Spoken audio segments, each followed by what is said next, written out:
Hello everyone. तो आज हम एक क्वेश्चन करने वाले हैं। इस क्वेश्चन का नाम है फ्रॉम वाई टू वाई। और आओ यार देखते हैं इस क्वेश्चन में क्या है। तो ना इस क्वेश्चन में इनिशियली हमें ना थोड़े से an lower case English letters given है। और ना हम क्या कर सकते हैं, इनको एक सिंगल एलिमेंट की तरह कंसिडर करते हैं। और हम क्या कर सकते हैं, एक अनऑर्डर्ड सेट में मल्टी सेट है, मतलब मल्टी सेट में क्या होता है कि किसी भी कैरेक्टर की अकरेंस एक से ज़्यादा बार हो सकती है और रैंडम ऑर्डर में है इनिशियली। तो हम क्या कर सकते हैं, इन सारे इनिशियल वाले लोअर केस लेटर्स को ना हम सिंगल सिंगल एलिमेंट कंसिडर करेंगे। हम क्या करेंगे, इस सेट में से ना दो रैंडम में हम एलिमेंट्स उठा सकते हैं और ना उनको कॉन्कैटिनेट करके दोबारा सेट में ऐड कर सकते हैं। तो उनको जब हम ऐड करेंगे ना, तो उस प्रोसेस की ये कॉस्ट हमें दे रखी है कि इस फॉर्मूला से हम उस प्रोसेस की कॉस्ट निकाल सकते हैं। तो वो जैसे मैं दिखा देता हूँ। लेट्स से हमारे कैरेक्टर्स हैं ए बी सी, या सीधा कॉस्ट कैलकुलेट करते हैं पहले ए बी सी, और मान लेते हैं दो एलिमेंट्स ये है। तो इनको कॉन्कैटिनेट करने की कॉस्ट पता है क्या है, कि समेशन ऑफ कैरेक्टर फ्रॉम ए से लेकर जेड तक और इन दोनों का प्रोडक्ट। ये एफ ऑफ एस सी क्या डिनोट कर रहा है कि स्ट्रिंग एस में सी की कितनी बार अकरेंस है, कितनी काउंट है सी की, उसको मल्टीप्लाई कर दो कि ये सी कैरेक्टर नहीं है, मतलब ये ए बी सी कुछ भी हो सकता है ये जेड तक। तो उसकी जितनी भी अकरेंस है एस वाली स्ट्रिंग में इनटू उसकी जितनी भी अकरेंस है टी वाली स्ट्रिंग में, वो हमारी कॉस्ट हो जाएगी। तो जैसे इन दोनों को कॉन्कैटिनेट करके ना हमारा रिज़ल्ट आएगा ए बी सी। और इसकी कॉस्ट पता है क्या होगी, इसकी कॉस्ट होगी, हम करेंगे ए के लिए कितनी हो गई, ए की यहाँ पे अकरेंस 1 है और यहाँ 0 है। तो एक को कॉन्कैटिनेट करने की कॉस्ट हमारी ये हो गई 1 into 0 which is 0। Then B के लिए कॉस्ट कैलकुलेट करते हैं। बी के लिए कॉस्ट, बी की अकरेंस यहाँ पे 1 है इंटू इसमें बी की अकरेंस भी 1 है, तो एक कॉस्ट ये हो गई। और सी के लिए देखते हैं, सी की अकरेंस एस वाली स्ट्रिंग में ये है और टी वाली स्ट्रिंग में ये है बी सी। ठीक है, तो सी की अकरेंस इसमें 1 है 1 इंटू, और इसमें भी एक ही अकरेंस है तो इसकी भी 1 हो जाएगी। लेट्स से हम यहाँ पे ना सी 2 बार ले लेते हैं। ठीक है, तो सी की अकरेंस इसमें 1 है और इसमें 2 है ना, तो सी को कॉन्कैटिनेट करने में a b c plus b c c बनाने में टोटल 3 कॉस्ट आ जाएगी, वो होगी 0 + 1 + 3। तो ऐसे करके मतलब जितनी भी अकरेंस है उनको प्रोडक्ट करके इंडिविजुअल कैरेक्टर के लिए उससे हमारे आ जाएगा कि ये टोटल कॉस्ट कितनी है। तो ये क्या कह रहा है, ये कह रहे हैं a b c plus b c c करने में हमें 4 कॉस्ट लगेगी और हमारा रिज़ल्ट आ जाएगा ए बी सी बी सी सी। ठीक है, तो ये इन्होंने बता दिया कि कॉस्ट ऐसे कैलकुलेट हो रही है कॉन्कैटिनेशन की। अब हमसे पूछा क्या हुआ है, हमें ये बोला हुआ है कि हमें ना एक नॉन नेगेटिव इंटीजर के गिवन है और हमें ना कोई ऐसा वैलिड सेट बनाना है, ऐसा एक वैलिड सेट बनाना है जिसकी टोटल कॉस्ट हमारे के इक्वल आ जाए। हाँ यार, तो हमने देखा था कि तो अगर हमारे सेट में ए बी सी ये होंगे तो हमारी टोटल कॉस्ट 4 आ रही थी। ठीक है, तो हमसे ये बोला हुआ है कि अगर हमने ये सेट में इनिशियली ये एलिमेंट्स लिए होते तो हमारी टोटल कॉस्ट 4 के इक्वल आ जाती। अब जैसे मैं एक ये वाला टेस्ट केस ले लेता हूँ, ये वाला फर्स्ट वाला। ठीक है, 12। ठीक है, तो 12 मेरा आंसर है, मतलब ये बोल रहा है कि टोटल कॉस्ट ना 12 होनी चाहिए। अब मैं बोलता हूँ ए ले लो, बी ले लो, ए ले लो, फिर बी ले लो, फिर ए ले लो, फिर बी ले लो, फिर ए ले लो, फिर से बी ले लो। अब मैं ए और बी को कंबाइन करूँगा, कॉस्ट 0 आएगी। तो ये बन गया सेट मेरा, ये बन गया। मल्टी सेट है तो ए एक से ज़्यादा बार आ सकता है। ठीक है, ये ए भी बन गया, बचे हुए वापस वही A B A B A B. ठीक है, बी ए। ठीक है, अब मैं कहता हूँ इन दोनों ए बी को कंबाइन कर लेते हैं। ऐसे रैंडम ऑर्डर में मैं किसी को भी कंबाइन कर रहा हूँ, तो इसकी भी कॉस्ट 0 ही आएगी प्लस 0। फिर ये ए बी बी। ठीक है,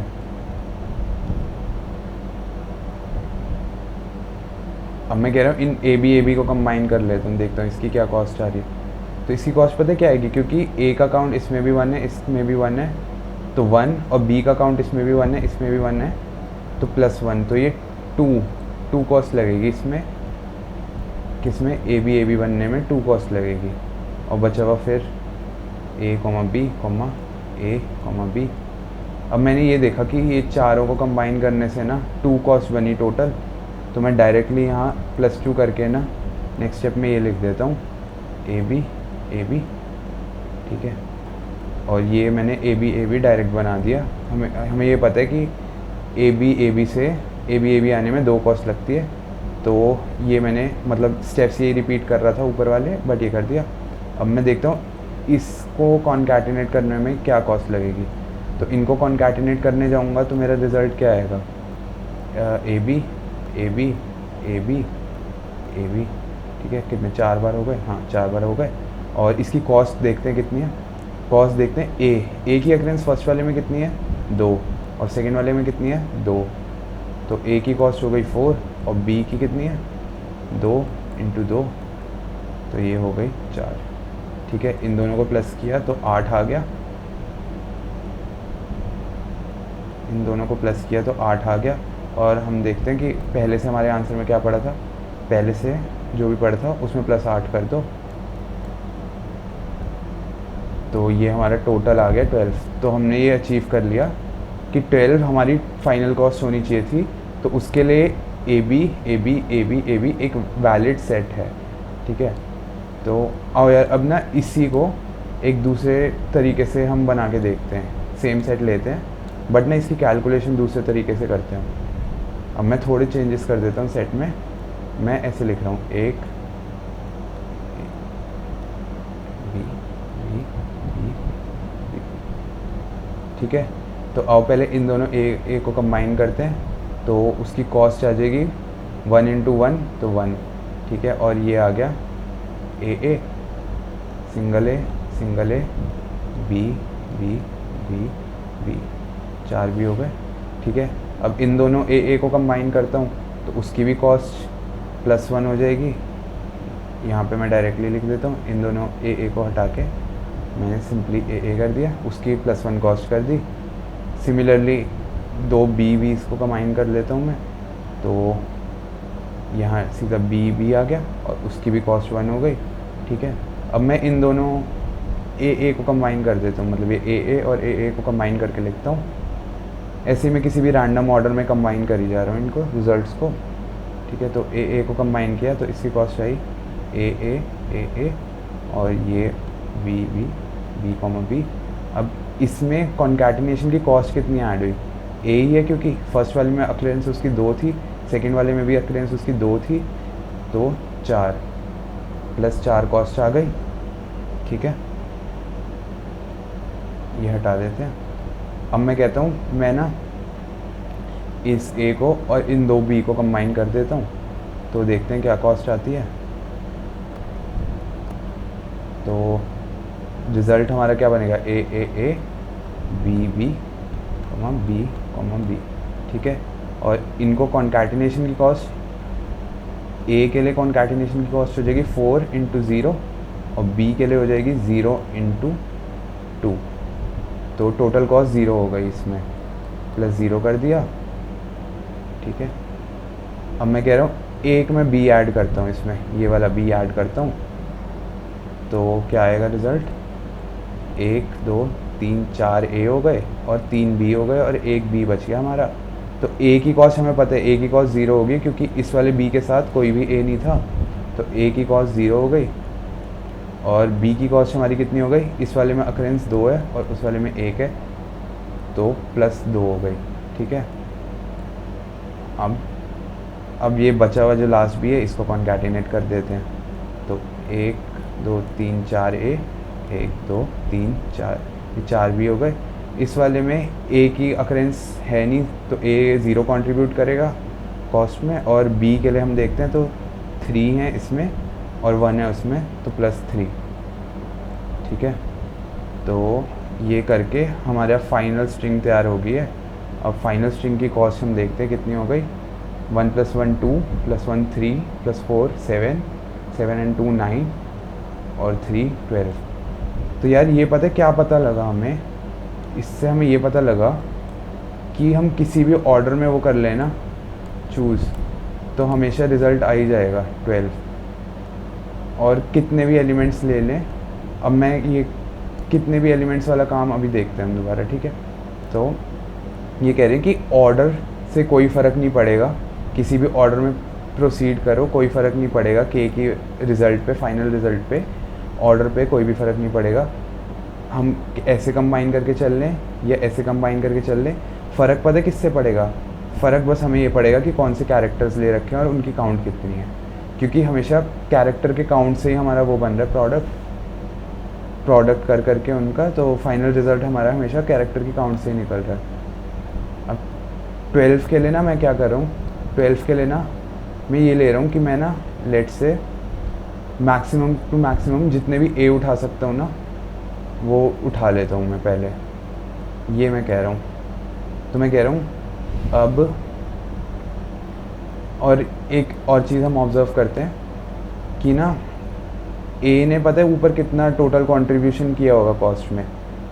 ए ने पहले इन दोनों के साथ कंबाइन किया तो एक कॉस्ट, प्लस इन दोनों ने कंबाइन किया तो एक कॉस्ट, प्लस इन चारों ने कंबाइन किया तो इसकी कॉस्ट कितनी आएगी 2 × 2 4 = 6। तो 6 पता है क्या है, 6 क्या है, 6 है लेट से ए का काउंट, अगर हमारा यहाँ पे ए का काउंट 4 है ना, तो ये 6 पता है क्या है 4 × 4 - 1/2।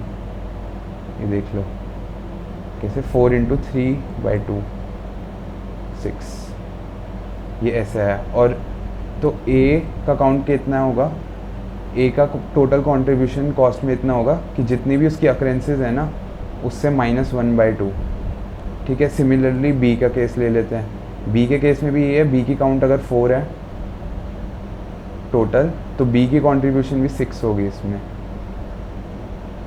ये हम देख सकते हैं, अगर कैलकुलेट करके दिखाऊं तो मैं, तो देखते हैं बी का रिज़ल्ट 6 कैसे आ रहा है। सबसे पहले इस बी को बनाने में एक कॉस्ट हो गई हमारी, और ठीक है इस स्टेप में हमने बी का कोई इन्वॉल्वमेंट नहीं किया, ये रहा इस वाले स्टेप में किया तो इसमें 0 कंट्रीब्यूशन थी बी की। अब ये वाला बी जब इसमें ऐड हुआ होगा तो टोटल कॉस्ट में इंक्रीमेंट पता क्या हुई होगी 2 × 1 प्लस इस वाले स्टेप में जब ये वाला बी ऐड किया होगा तो लेफ़्ट साइड में 3 है और राइट साइड में 1 है, तो इसका टोटल भी इतना ही आएगा 1 + 2 + 3 which is equals to 6, which is nothing but B का काउंट कितना है 4 × 4 - 1/2, ठीक है। तो अब मेरे को ये पता लग गया कि कैरेक्टर का काउंट अगर मैं निकाल लूँ ना तो मैं बता सकता हूँ कि टोटल कॉस्ट में कितनी कंट्रीब्यूशन कर रहा होगा। तो अब मैं कहता हूँ कि मैक्सिमम टू मैक्सिमम ना मैं ए उठाने की कोशिश करता हूँ, 12 में मैक्सिमम चंक में ए का लेता हूँ। तो मैं कह रहा हूँ ए के लेता हूँ तो टोटल कॉस्ट मेरी 0 आ जाएगी, 2 ए ले रहा हूँ तो मेरी टोटल कॉस्ट कितनी आ गई, इसकी टोटल कॉस्ट आ जाएगी 1। इस वाले फार्मूले से देख लो, ऊपर वाले से 2 ए ले रहा हूँ तो 2 × 2 - 1/2 विच इज़ इक्वल्स टू 1, ठीक है। तो यहाँ लिख देता हूँ मैं कैरेक्टर की कॉस्ट इक्वल्स टू उसका काउंट जितना है इंटू काउंट -1/2, ठीक है। अब 3 ए ले लेता हूँ मैं कह रहा हूँ 3 ए लूँगा तो कितनी कॉस्ट आएगी 3 × 3 - 1/2 विच इज़ इक्वल्स टू 3। 4 ए लेता हूँ तो कॉस्ट कितनी आ जाएगी 4 × 4 - 1 विच इज़ 3, इनका प्रोडक्ट किया 12/2 विच इज़ इक्वल्स टू 6। और मैं कह रहा हूँ 5 ए ले लूँगा मैं, एक और ए ले लो तो इसकी कॉस्ट कितनी आ जाएगी 5 × 4/2 विच इज़ इक्वल्स टू 10, ठीक है। अब मैंने कहा मैं एक और ए ले लेता हूँ 6 ए अगर मैं लूँगा तो इसकी कॉस्ट कितनी आ जाएगी, इसकी कॉस्ट आ जाएगी 6 × 5/2 विच इज़ इक्वल्स टू 15। मेरे को टोटल कॉस्ट 12 करनी थी, क्या मैं 6 ए ले सकता हूँ? 6 ए लेने की टोटल कॉस्ट ना मेरी 15 पड़ जाएगी इनको कॉन्कैटिनेट करने की, तो मैं ये नहीं ले सकता, मतलब 6 ए नहीं ले सकता, मैक्स टू मैक्स ना 5 ए ले सकता हूँ जिससे कॉस्ट ना मेरी 10 आ जाएगी। मैं कहा ठीक है 5 ए लेके चलते हैं, 5 ए ले लिए इसको हटा देते हैं, 6a में बात नहीं बनी, ठीक है। 5a ले लिया, कॉस 10 हो गई।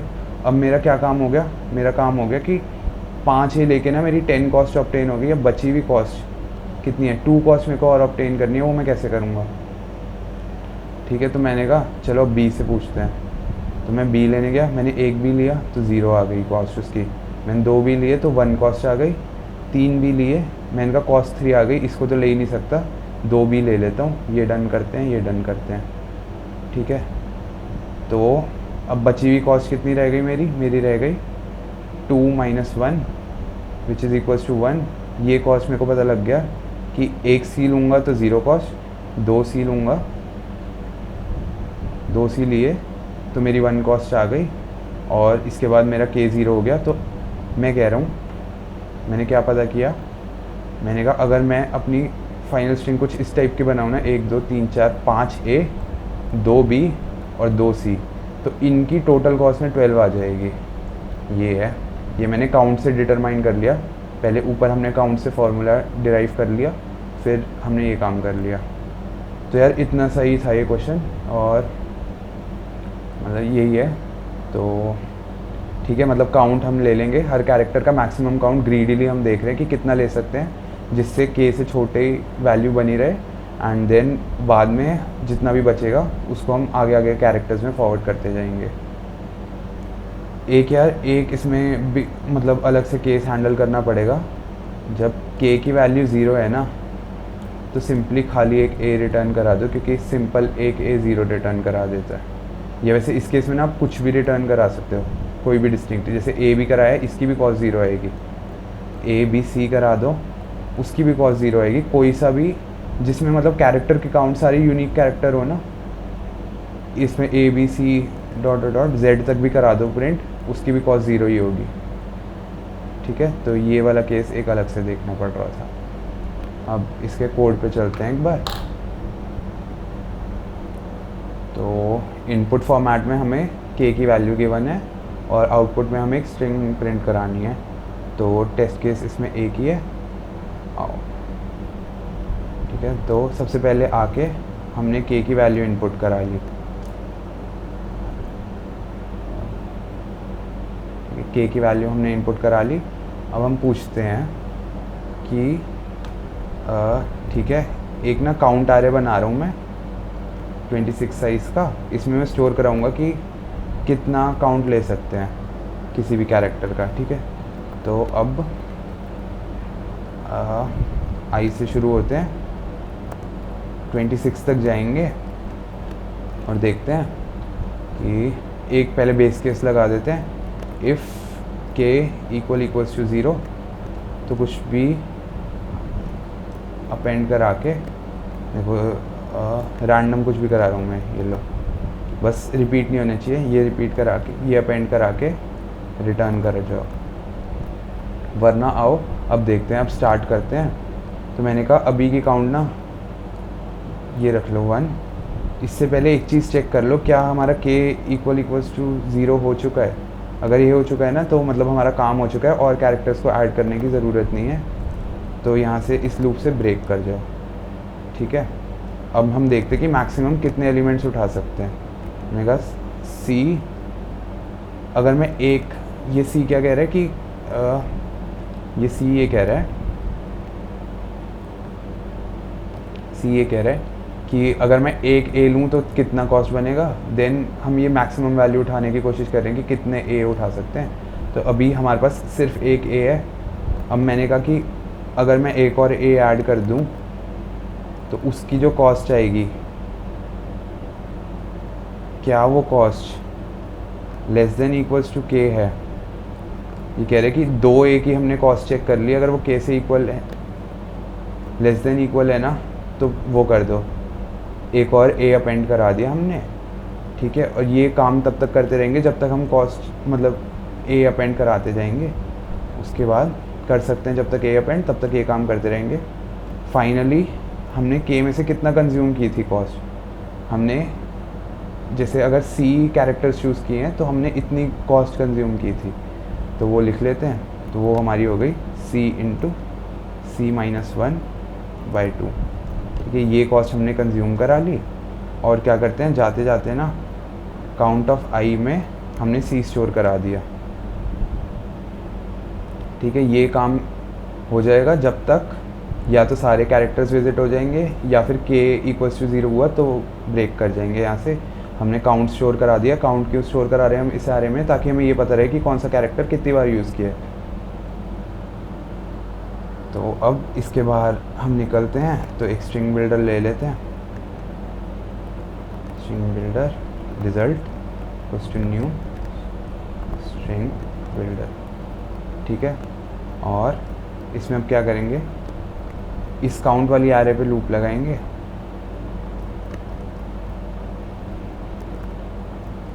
इस काउंट वाली एरे पे लूप लगाया और जब तक काउंट ऑफ आई है ग्रेटर देन 0 है, count of I minus minus greater than 0, तब तक क्या करो, कैरेक्टर निकाल लो कौन सा कैरेक्टर है। कैरेक्टर हम सीधा बाहर ही निकाल लेते हैं। ठीक है, कैरेक्टर ch इक्वल्स टू कैर में टाइप कास्ट कर देंगे किसे, i प्लस a को। इसमें कर दिया तो रिज़ल्ट में अपेंड कराते जाओ कैरेक्टर। ठीक है, इस लूप से बाहर निकलेंगे तो a जैसे 5 बार हमारा अपेंड हो चुका होगा। ठीक है, देन b पे जाएगा, b को 2 बार अपेंड कराएगा, देन c पे जाएगा, c को 2 बार अपेंड कराएगा। इसके बाद बाहर आएंगे ना तो हमारा आंसर बन चुका होगा। वो क्या होगा, हमारा आंसर होगा रिजल्ट डॉट टू स्ट्रिंग। ठीक है, और ये जो हमारा आंसर है इसको sb में अपेंड करा देंगे हम, आंसर डॉट टू स्ट्रिंग, नहीं सिंपली आंसर। ठीक है, फिर ये आंसर मेन में जाएगा और प्रिंट कर देगा। इसको एक बार रन करके देखते हैं। हम कहते हैं 12 के लिए ही हमने बता दो क्या आंसर आ रहा है। तो 5 A आने चाहिए और 2 B और 2 C। तो 1 2 3 4 5 A आ गए, 2 B आ गए और 2 C आ गए। इसकी टोटल कॉस्ट 12 है। इसको चल के हम सबमिट करते हैं कोड फोर्सेस पे।